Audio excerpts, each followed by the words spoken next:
Hi everyone, I'm your host Matt Salem, and you've tuned in to another episode of Our Best Behavior, brought to you by Behaviorally. We are the global digital-first leader in defining and diagnosing human behavior to help you achieve the most valuable moment in marketing when a purchase transaction occurs. We are Behaviorally, the transaction experts. Each episode, we share insights on trending topics within our industry and of interest to our customers. Today, we're joined by Adrian Sanger, VP AI Solutions at Behaviorally, and partnering with our technology division, eFluence. We will be talking to him about the chapter in our complimentary ebook, The Power of Packaging to Drive Shopper Growth, that is called What About eCommerce? We launched a revised edition this year with this bonus chapter centered around e-commerce, part of a larger book that compiles over 50 years of best practice learnings into an inspirational and practical guide on creating effective design. Adrian, welcome to Our Best Behavior. Good to have you here. Thank you. Excited to be here. So I guess for the audience, tell us a little bit about yourself before we kind of dive into the topic at hand and the chapter from the book. Hi, I'm Adrian Sanger. I've been with Behaviorally about 2 years now, and I've got the remit within the group to help us advance our AI solutions. Fits with our digital first strategy. And I've been working in both kind of the e-commerce area and also around physical retail. A little bit more about me. I've worked about 20 plus years on the agency side, in particular in kind of product innovation roles. So helping kind of build capability using new technology and different forms of new market research, if you like. I love it. And obviously with Behaviorally really focused on the utilization of technology, like many a business out there, we still have to do things like potentially record podcasts from our daughter's room, which is where Adrian's sitting in his daughter's room, which is interesting. So he has a family as well. And, I just thought we could bring that into the mix.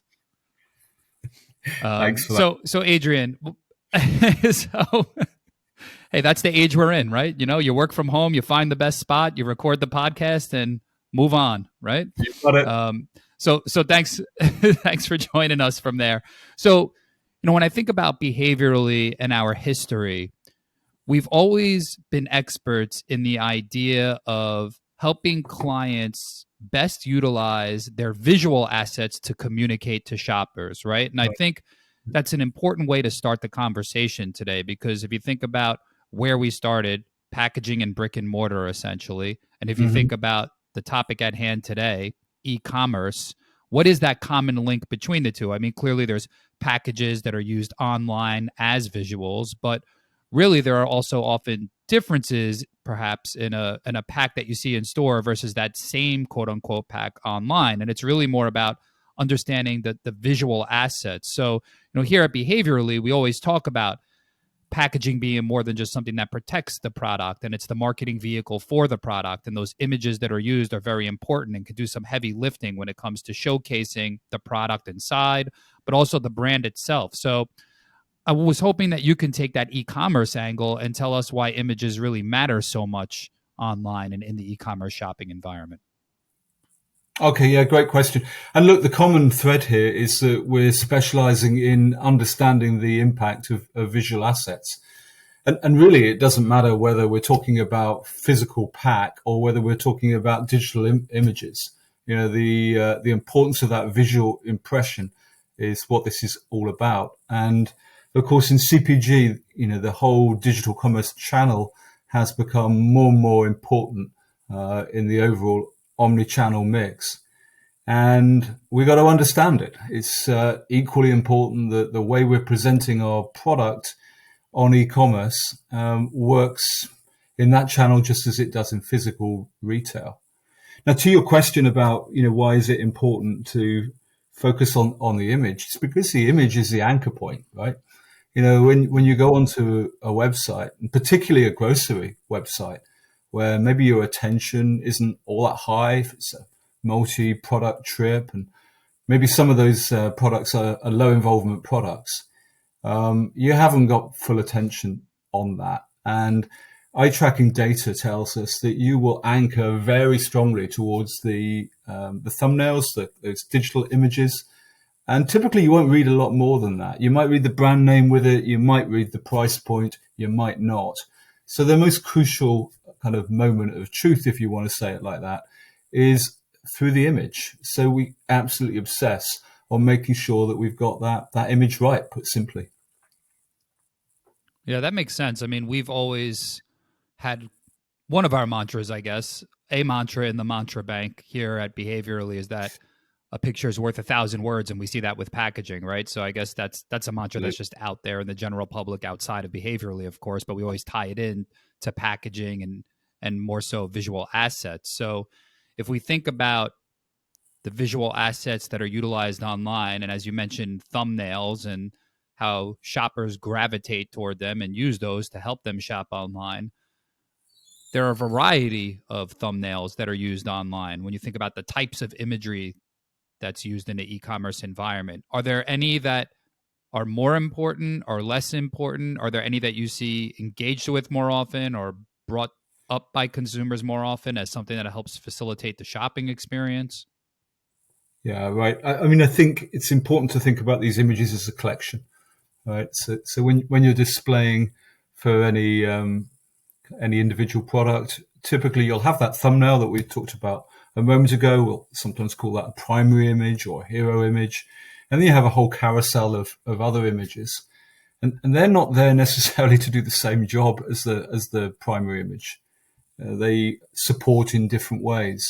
They might be evoking an emotion that's relevant for the brand. They might just be giving some mandatory information like sizing or ingredients or something like that. So really it's important to understand the role that image is playing when we're trying to assess whether it's effective in converting shoppers or not. So I would say that, but I think while we talked about the similarity here between kind of e-com and physical retail, it's also worth remembering there's huge amounts of difference when it comes to trying to understand consumer behavior in e-com versus physical. And it comes down to a couple of really important things. One we've spoken a little bit about already, and it's the way in which people shop online, right? Many parts of the world, actually, more people are shopping using mobiles than they are on laptops or tablets or anything like that.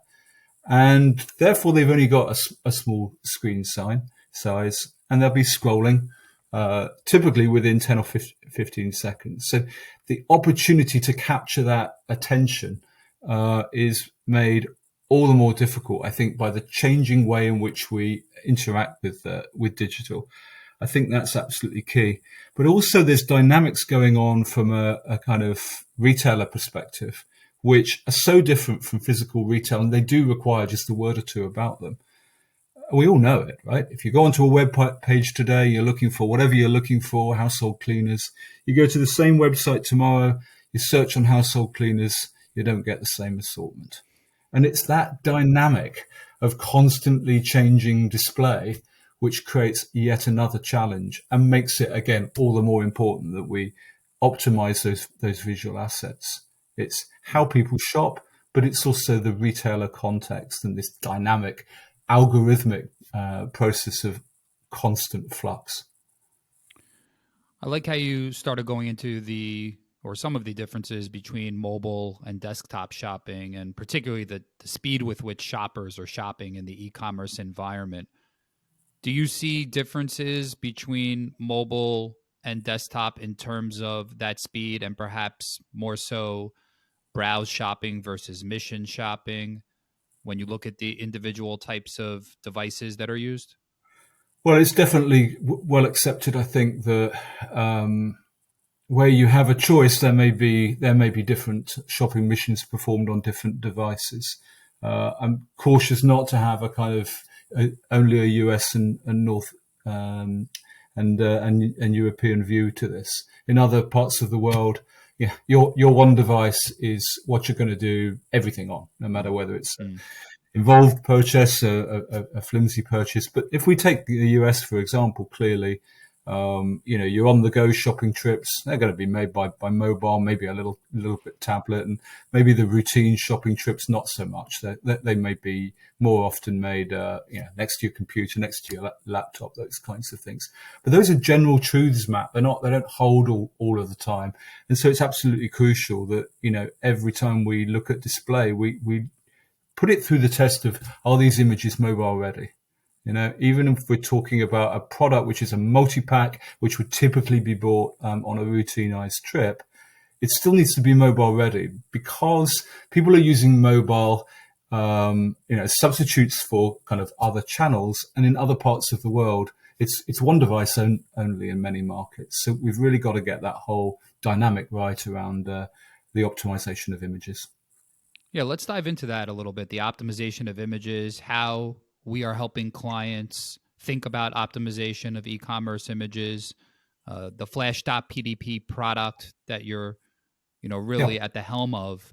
And, for me, it's interesting when you say mobile optimization or optimized for mobile, because that doesn't simply mean making the image smaller to fit it on a mobile phone, right? There's other pieces of Right. thought that go into that. So, hoping you can elaborate a bit on Flash.pdp, how you think about optimizing images when it comes to mobile or elsewise, and what you've seen in terms of what works perhaps more often than not in visual asset optimization.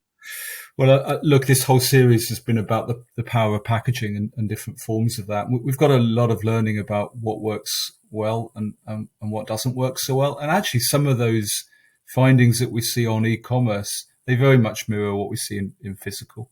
So we still need to pay attention to things like color and contrast and composition and how that whole kind of design idea comes together. Those things are every bit as relevant in e-com as they are in physical. We need to commit and connect emotionally as well as just rationally. A pack that has all the information but nothing engaging, nothing seductive about it is a poor pack, right? And we see that in physical too. So those, I think, are general truths that can be applied to e-com. But I think the additional one that we have to be paying attention to is this whole area of cognitive load, right? And what I mean by that is making sure that image is really easily accessible and you can process it quickly. And what do I mean by that? I mean that in that nanosecond that you're giving attention to that thumbnail, you're able to see the brand, you're able to see the variant, you're able to see the size. If you can't pass those tests, then the image is going to be too hard in terms of the cognitive load, and it's simply not going to be an effective image that converts well. Now, thankfully, there's a lot of great information out there for the CPG community around inclusive design. That gives all of those rules really about what makes for, good visual asset imagery. It's extremely good work by the University of Cambridge. But I think where we come on top of that is to really start to sensitize that for the category. A set of rules for one category, say chocolate, ain't the same as a set of rules for household cleaners. We have to have that understanding of what makes a good image in those different areas, and also sensitize, as we were discussing just a moment ago, for the type of image that it is. No point comparing lifestyle images, ingredients images with your hero image, right? And that's really where we use that jumping off point of the kind of inclusive design work that has been so well received in the industry, and build upon that with our own AI-based tools.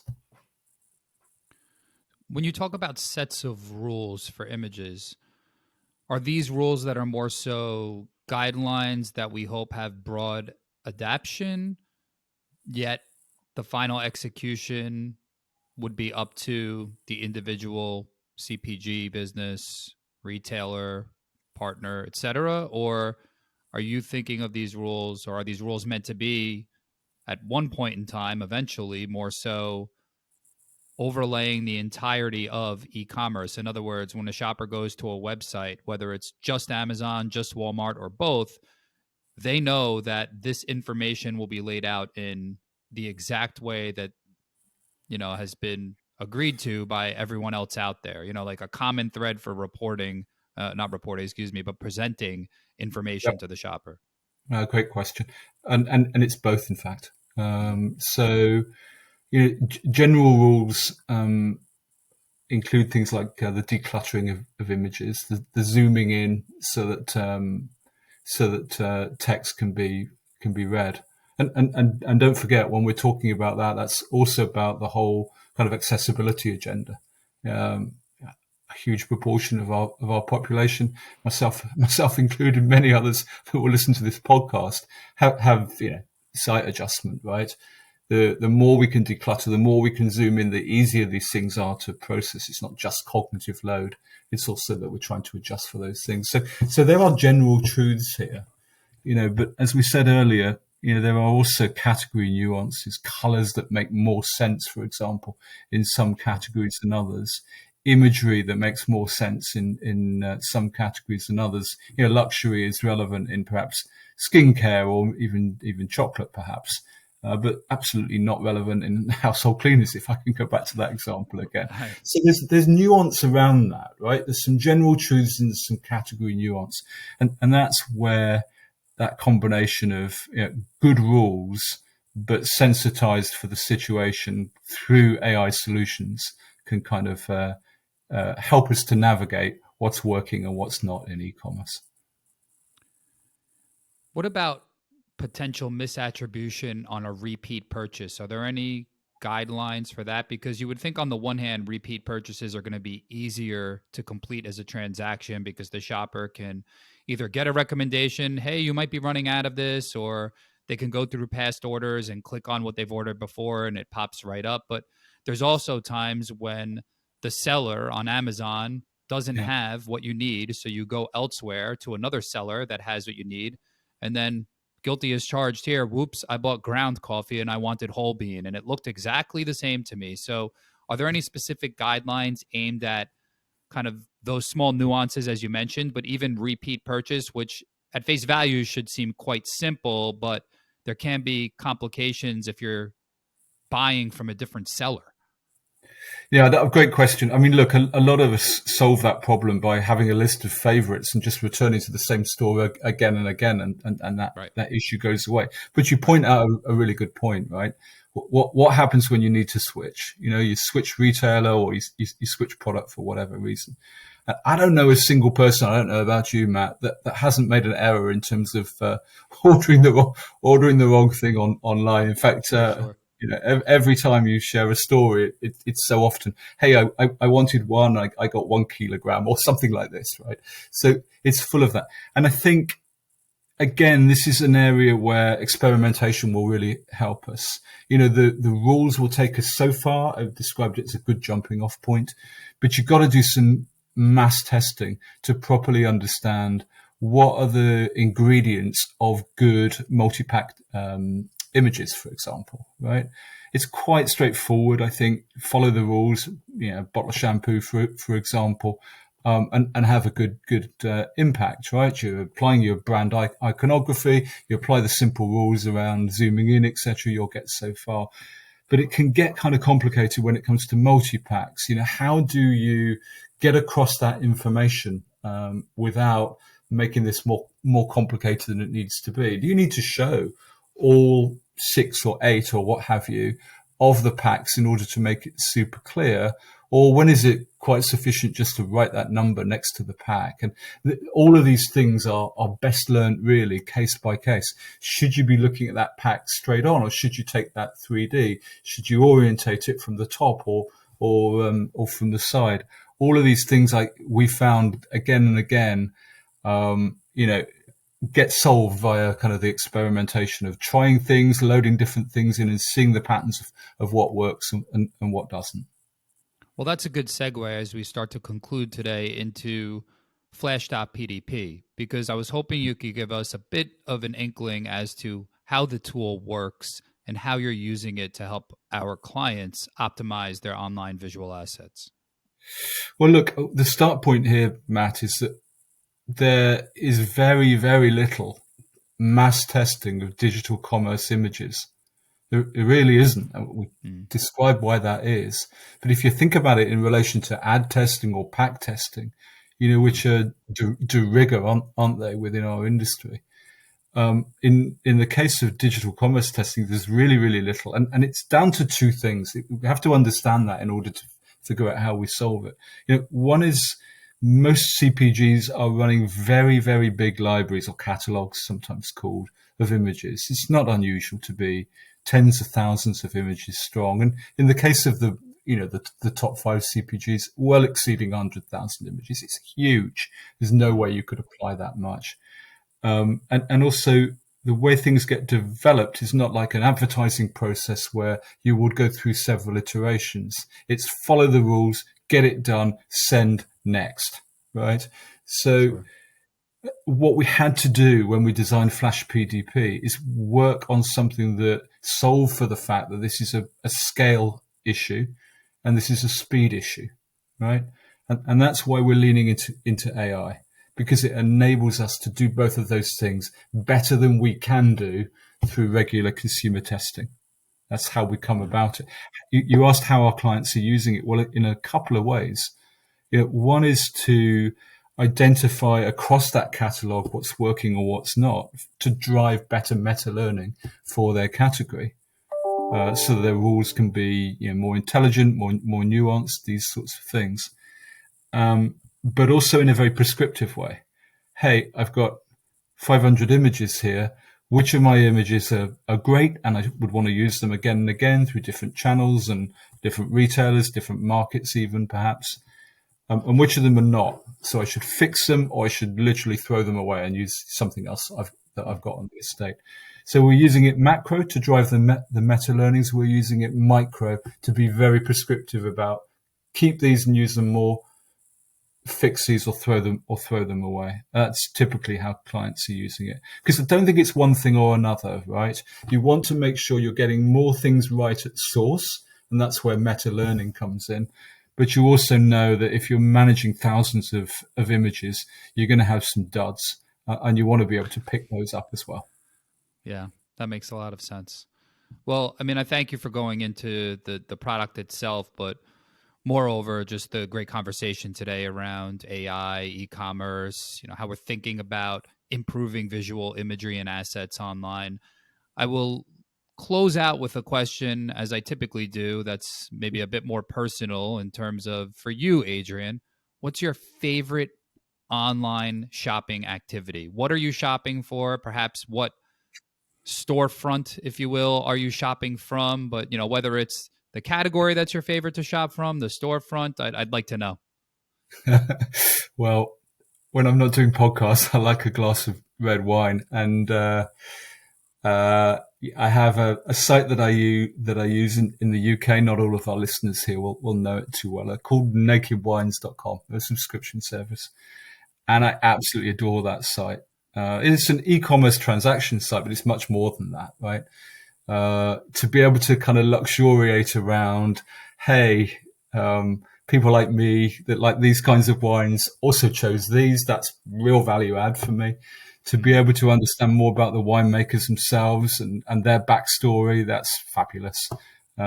So for me, that's a category that totally lends itself to kind of digital commerce and has proved much more of an enriched experience even than going in store, I find. Where the experience can be fabulous if you have a great kind of salesperson within the store who knows their stuff, it can be amazing. But if you don't have that, it's tragic. So I'd answer that by saying it's my wine subscription, I think, and just everything that wraps around that. Love it. That might lead to a different type of podcast one day that we'd have to take part in, because for me, it would be cigars and beer. So that sounds like the trifecta right there. We can maybe get a different one together at another time. But Adrian, thank you so much for joining us today. Really appreciate it. And once again, thanks to our audience for tuning in to Our Best Behavior, brought to you by Behaviorally. Adrian, really appreciate having you on, and we'll catch you next time. Thank you so much.